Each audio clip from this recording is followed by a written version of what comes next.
Hello, my name is Joshua Foster, and I chose to talk about how popular culture media can be interpreted using the geographic lens of feminism. And the movie that I talked about was The Color Purple, and most people would think that this film would be interpreted for racism, which it is. A big part of the movie is, and probably the main thing that people take away from this movie is that it's talking about racism. But another thing that I took from the movie that most people don't talk about is that the topic of feminism is also brought up in this movie. And the way that I took this from the movie was paying attention from one of the main characters, which her name is Sophia, and she is played by Oprah Winfrey. And so from the beginning of the movie, when Sophia was introduced, she is described as a strong-willed, outspoken woman. And from the beginning that she's introduced, you can tell the character is way ahead of her time in both the setting of the film and from the time when the film was released in 1985, I believe. Because even in the 1980s, yes, women were more advanced in, I don't know if I'm saying that right, they were able to move out of the traditional stay-at-home mom, cook for your kids, take care of your kids, and then that's it, and tend to your husband's needs.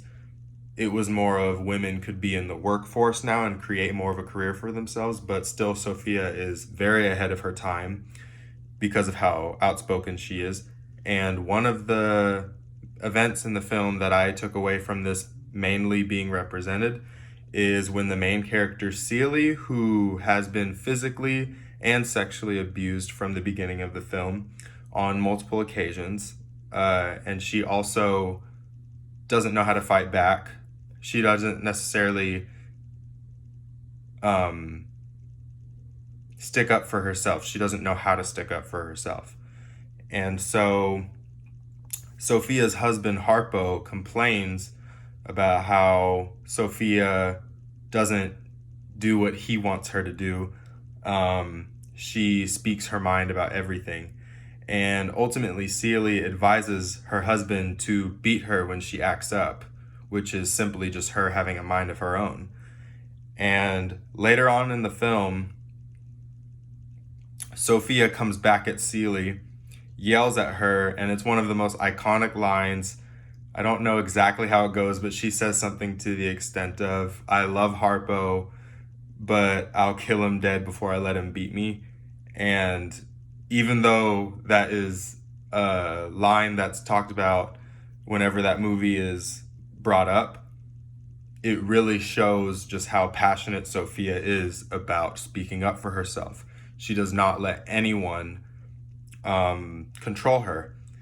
And another instance in the film is when she is arrested for fighting the town mayor after he assaults her.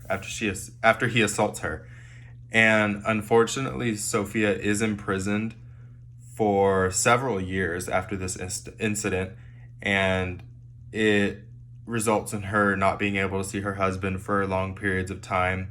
She hasn't seen her kids in years, and it really takes a toll on her. And you could just see gradually just the breakdown of Sophia. Like, her spirit is just going down and down and down.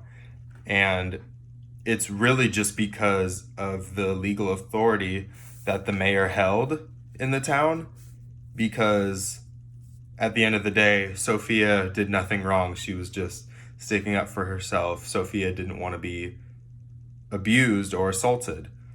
And so eventually Sophia is released, and you could just tell once she's out, she is no longer herself.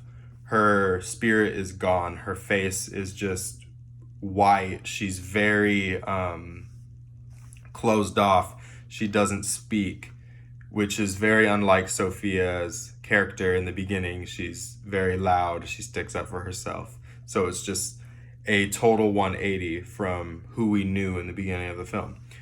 And she's ordered by a judge to be a maid to no one other than the mayor who assaulted her's wife, which just brings her back to square one. She's in, a situation where she has to be around this person again.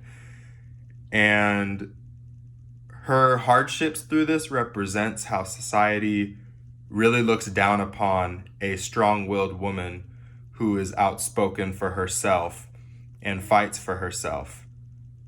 And in real life perspective, looking at it from the perspective of the real life, you can really tell how there is a male-dominated legal system within the movie, but then also in our legal system, not only in the United States, but across the board, women just don't have as strong of a platform because our legal systems are built on misogynistic views. And it really puts women in a disadvantage. It puts them in a spot where they can't have as strong of a voice as men, or at least they can't vocalize their opinions as well because there's a misogynistic viewpoint behind our male-dominated legal system. And Sophia's independent spirit is ultimately beaten out of her in every way possible, and it results in her just becoming a ghost with no personality. And she unfortunately represents what anti-feminism's goal is towards women, which is to keep them in their spot where they just tend to a male's needs, take care of their husbands, don't have a voice, just become robots or maids that do what they're told. And like I said, on top of Sophia representing the hardships of a woman, she is also a Black woman. So yes, the topic of racism is also brought up in the movie, but I really just wanted to shed light on the feminism aspect of The Color Purple.